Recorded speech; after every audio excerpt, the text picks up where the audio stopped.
ہوں کہ آپ تشریف لائے کابینہ کی میٹنگ کے لیے. بے شمار ایک خلوص کے ساتھ کوششیں کی گئیں کہ افغان گورنمنٹ کو یہ سمجھایا جائے کہ دیکھیں افغانستان میں بسنے والے کروڑوں لوگ ہیں، ہمارے بھائی اور بہن ہیں. پاکستان کے ساتھ آپ کے 2000 کلومیٹر کا بارڈر ہم شیئر کرتے ہیں، اور پاکستان نے اپنے افغان بھائیوں اور بہنوں کے لیے ہمیشہ اپنے خلوص دل کے ساتھ جو کچھ بھی کیا اپنا فرض جانتے ہوئے کیا. اور باوجود اس کے کہ ہمارے اپنے وسائل جو ہیں وہ لامحدود نہیں، محدود ہیں، اس کے باوجود 40 لاکھ افغان یہاں پر پاکستان کے یہاں پر دہائیوں سے یہاں پر رہے، اور ان کے لیے تمام ہم نے بندوبست کیا. ہم اپنا جو بھائی چارے کا جو رشتہ ہے اس کو ہم قائم رکھیں گے.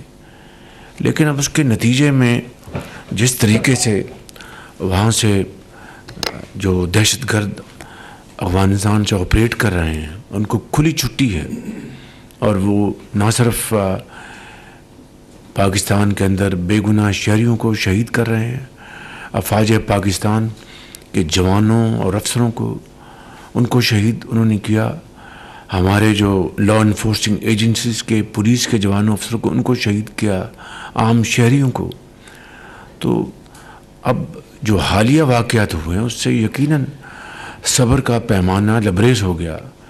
اس سے پہلے ڈپٹی پرائم منسٹر ایک سے زیادہ مرتبہ جا چکے کابل، ڈیفنس منسٹر ایک سے زیادہ مرتبہ کابل جا چکے، اور دوسرے جو آفیشلز ہیں وہ کابل گئے اور ان کے ساتھ بڑے اچھے طریقے سے بات چیت کی کہ دیکھیں ہم دو ہمسایہ ملک ہیں، ہم نے قیامت تک یہاں پر اسی طرح رہنا ہے.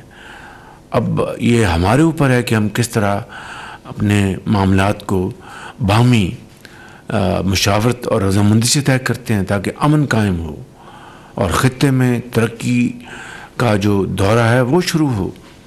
بدقسمتی سے تمام کاوشوں کے باوجود یہ نہ ہوا، اور مکمل طور پر ہندوستان کی شے کے جس وقت یہ حملہ ہو رہا تھا پاکستان کے اوپر تو ان کے جو وزیر خارجہ متقی وہ دہلی میں تھے. یہ سب بات آپ نے ان کی تصاویر بھی دیکھی ہیں ٹیلی ویژن پر، اخباروں میں.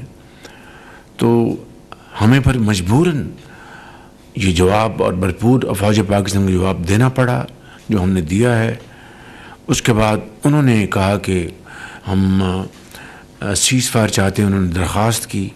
کل ہم نے فیصلہ کیا کہ 48 گھنٹے کی جو وقتی یعنی انٹرم سیز فائر ہم کریں گے. 48 گھنٹوں میں اگر وہ جو ہماری جو بالکل جائز شرائط ہیں اس کے اوپر وہ بات چیت کر کے معاملات کو طے کرنا چاہتے ہیں تو ہم اس کے لیے تیار ہیں بالکل. یہ پیغام ان کو کل دے دیا گیا. اب دا بال از ان دیئر کورٹ. اب انہوں نے اگر واقعی وہ سنجیدہ ہیں، واقعی وہ سنسیئر ہیں، تو میں سمجھتا ہوں کہ وہ ان کو پھر اپنی جو سیز فائر کے لیے جو انہوں نے درخواست کی ہے اب وہ بات آگے بڑھائیں. اس میں ہمارے جو دوست ممالک ہیں، خاص طور پہ قطر، وہ اس معاملے میں بڑی سنجیدگی کے ساتھ اور بڑی دل کی گہرائی کے ساتھ وہ اس معاملے کو طے کرانے کے لیے وہ کاوشیں کر رہے ہیں. میں جب شرم الشیخ میں تھا وہاں پر میری قطر کے امیر سے ملاقات ہوئی اور انہوں نے بڑی درد دل کے ساتھ کہا کہ ہم جانتے ہیں کہ یہ بالکل یہ نہیں ہونا چاہیے تھا، یہ جو حملہ ہوا آپ کے خلاف، اور جو لیکن ہم چاہتے ہیں کہ اس معاملے کو طے کرائیں، اپنا ایک رول جو ہے وہ ہم ادا کرنا چاہتے ہیں. تو یہ میں سمجھتا ہوں کہ لیٹسٹ صورتحال ہے. یہ معاملہ دیر پا بنیادوں پر وہ طے ہو جائے، فتنہ الخوارج کا خاتمہ ہو، نہ کہ ان کی ٹیریٹری ان دہشت گردوں کے استعمال میں آئے. تو یقیناً ہمارے بہادر ہماری افواج نے ان کو منہ توڑ جواب دیا ہے۔ ایک مرتبہ پھر جو ہمارے سپہ سالار ہیں فیلڈ مارشل سعید عاصم منیر، ان کی لیڈرشپ میں یہ ہم نے ان کو منہ توڑ جواب دیا، جو ضروری تھا کہ میں آپ کو پچھلی کابینہ کی میٹنگ میں بتا چکا ہوں کہ جو جنازے ہم نے پڑھے وہاں پر ان شہیدوں کے جو ورثاء ہیں، ان کے والدین تھے وہاں پر، ان کی بیٹے بیٹیاں وہاں پر موجود تھیں، اور ان کے والد، ان کی والدہ مجھے کہہ رہے تھے کہ وزیر اعظم ہمیں فخر ہے کہ ہمارے بیٹوں نے اس ملک کے لیے قربانی دی ہے، لیکن آپ ان کو جو یہ تشدد کر رہے ہیں اور پاکستان پر حملہ آور ہیں دہشت گرد، ان کا خاتمہ کرنا انتہائی ضروری ہے۔ اور وہ درد دل سے یہ بات کر رہے تھے، یہ پوری قوم کی آواز تھی۔ مگر سوال یہ پیدا ہوتا ہے کہ جب پاکستان کے اندر 2018 میں یہ فتنہ الخوارج کہیں یا دہشت گردی کہیں، اس کا مکمل خاتمہ ہو چکا تھا، تو پھر کیا وجہ ہے کہ دوبارہ یہ اس فتنے نے سر اٹھایا؟ وہ آپ کو اچھی طرح علم ہے کہ اس وقت کی حکومت نے ہزاروں ان دہشت گردوں کو دوبارہ کھلی چھٹی دی اور ان کو خوش آمدید کہا پاکستان میں، اور یہ بنیادی وجہ ہے کہ اس فتنے نے دوبارہ سر اٹھایا۔ یہ جو سیز فائر افغانستان حکومت کی یہ درخواست پر وجود میں آئی ہے، یہ ٹھوس شرائط پر یہ لانگ ٹرم سیز فائر ثابت ہو، لیکن اگر یعنی صرف وقت بائے کرنے کے لیے کیا، ٹائم بائے کرنے کے لیے کیا ہے، تو اس کو ہم قبول نہیں کریں گے۔ شرم الشیخ میں الحمدللہ جو سیز فائر کے اوپر ایگریمنٹ ہو گیا غزہ میں، مگر 74,000 بچے بچیاں، جوان، مائیں، بہنیں، بیٹیاں، بزرگ شہید ہوئے۔ اور جب یہ سیز فائر کے لیے اسلامی ممالک جس میں پاکستان بھی شامل ہے پوری طرح اپنے کردار ادا کر رہے تھے، اور پریزیڈنٹ ٹرمپ اس وقت یہاں پر وہ لوگ جو نہیں چاہتے کہ امن قائم ہو، وہ اس کی آڑ میں سیاست کرنا چاہتے تھے۔ مجھے آپ اپنے دل پر ہاتھ رکھ کر بتائیں کہ نومولود بچے شہید ہو رہے تھے، ان کا خون بہہ رہا تھا غزہ کی گلیوں اور محلوں میں، ہسپتالوں میں ان کو شہید کیا جا رہا تھا، اسکولوں میں ہر جگہ ان کو نشانہ بنایا جا رہا تھا۔ اس وقت یہ کہاں تھے؟ میں پوچھتا ہوں کہ آپ سب اپنے آپ کو ان کی جگہ پر اگر رکھیں تو کیا آپ اللہ تعالیٰ کی مدد کو نہیں پکاریں گے کہ یا اللہ یہ کیا ظلم ہے کہ میرے لیفٹ دائیں بائیں بچے اور بچیاں شہید ہو رہے ہیں، ان کو کوئی بچانے والا نہیں؟ یہ جاتے جا کے اوپر جنگ بند کروا لیتے، جنگ رکوا لیتے، وہ خون جو بہہ رہا تھا اس کو بچا لیتے، اس کو رکوا لیتے، تو ہم سب ان کو سلام کرتے۔ مگر اس کی آڑ میں سیاست کرنا، یہ کہاں کا اصول ہے؟ یہ کہاں کا انصاف ہے؟ یہ کہاں کا اسلام ہے؟ یہ کہاں کی برادری ہے؟ یہ کہاں کی بھائی چارہ ہے؟ تو میں سمجھتا ہوں کہ آج اگر وہاں پر خون بہنا بند ہو گیا ہے تو یہ بہت بڑی اچیومنٹ ہے، اور اس کے لیے میں پھر ایک مرتبہ پریزیڈنٹ ٹرمپ کو اور تمام اسلامی ممالک جنہوں نے اس میں اپنا کردار ادا کیا ہے، خاص طور پر قطر نے، سعودی عربیہ نے، ایجپٹ نے، جارڈن نے، اس کے علاوہ UAE نے، ترکی نے بڑا اپنا بھرپور رول ادا کیا، اور معاہدے جو سیگنیٹریز ہیں وہ پریزیڈنٹ ٹرمپ کے علاوہ ترکی، ایجپٹ اور قطر، یہ 4 ممالک سیگنیٹری تھے، اور پاکستان بھی اس میں شامل ہے، انڈونیشیا بھی اس میں شامل ہے۔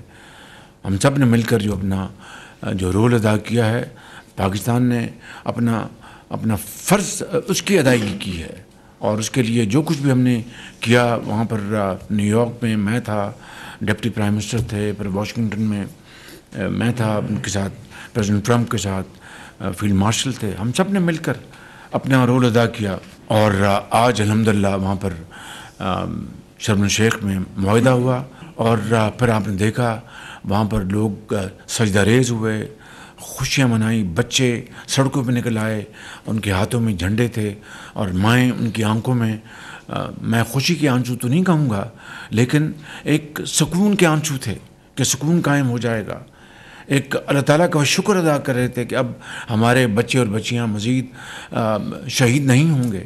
تو اس سے بڑی میں سمجھتا ہوں کہ خون رکھوانے کے لیے یہ جو کاوش ہوئی ہے اس کی اگر تعریف نہ کی جائے تو کیا کیا جائے. لیکن سنجیدگی کے ساتھ اگر آپ اپنے آپ کو ان کی جگہ اپنے آپ کو رکھیں ان دیر شوز تو آپ کو پتہ چلے گا کہ یہ جو 74,000 لوگ شہید ہوئے ہیں وہ عصر حاضر میں اس طرح کی بدترین ظلم کی اور کوئی مثال نہیں ملتی دنیا میں. دیکھتی آنکھ نے ایسا ظلم پہلے کبھی نہیں دیکھا. تو ہمیں فلسطین کی ریاست قائم ہونی چاہیے اور فلسطینی بھائیوں اور بہنوں کو ان کا حق UN کی قراردادوں کے مطابق ملنا چاہیے. اس کے لیے پاکستان نے ہمیشہ آواز اٹھائی ہے اور انشاءاللہ جب تک کہ وہ اپنا ان کو نہیں ان کا حق مل جاتا آواز اٹھاتے رہیں گے. اسی طرح اپنے کشمیری بھائیوں اور بہنوں کے لیے بھی پاکستان نے ہمیشہ آواز اٹھائی اور انشاءاللہ آواز اٹھاتا رہے گا. IMF کا الحمدللہ سٹاف لیول ایگریمنٹ ہو گیا. میں شکریہ ادا کرنا چاہتا ہوں اپنی ٹیم کا، منسٹر فائنانس کا، سیکرٹری فائنانس کا اور درجہ بدرجہ تمام ہماری منسٹریز جو ہیں جنہوں نے اس کے لیے دن رات کام کیا ہے، کوشش کی ہے، ان کا بھی میں شکریہ ادا کرنا چاہتا ہوں کہ سٹاف لیول ایگریمنٹ ہو گیا اور اب انشاءاللہ اگلی قسط ملے گی. لیکن this should be the last programme Pakistan should have ever made with IMF. This should be the last programme.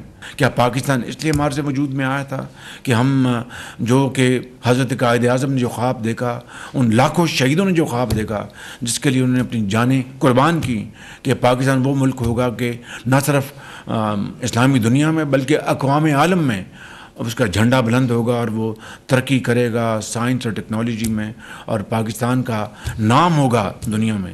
وقت آ گیا ہے کہ ہم قرضوں سے جان چھڑائیں گے، لیکن اس کے لیے یہ کوئی اپنا آسان کام نہیں ہے.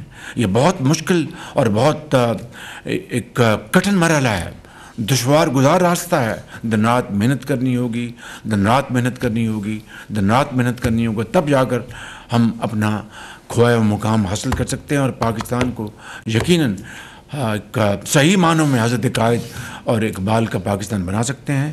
اس کے لیے محنت اور محنت یہ شرط اول ہے. کوئی اس میں کسی کو غلط فہمی نہیں ہونی چاہیے. تو مجھے امید ہے کہ انشاءاللہ آپ سب مل کر اس میں اپنا حصہ ڈال رہے ہیں اور آگے بڑھیں گے اور پاکستان کو یقیناً آپ اقتصادی طور پر اتنا توانا کریں گے کہ جس طرح آج مارکا حق کے بعد پاکستان کی آواز دنیا سن رہی، آج مارکا حق کے بعد پاکستان کی آواز دنیا سن رہی ہے.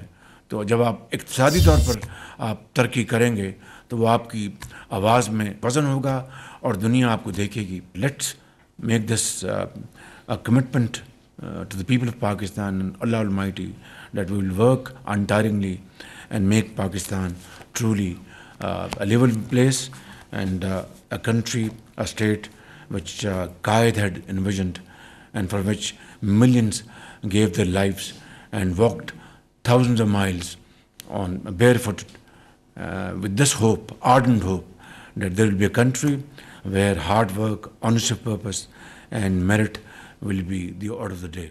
Thank you very much.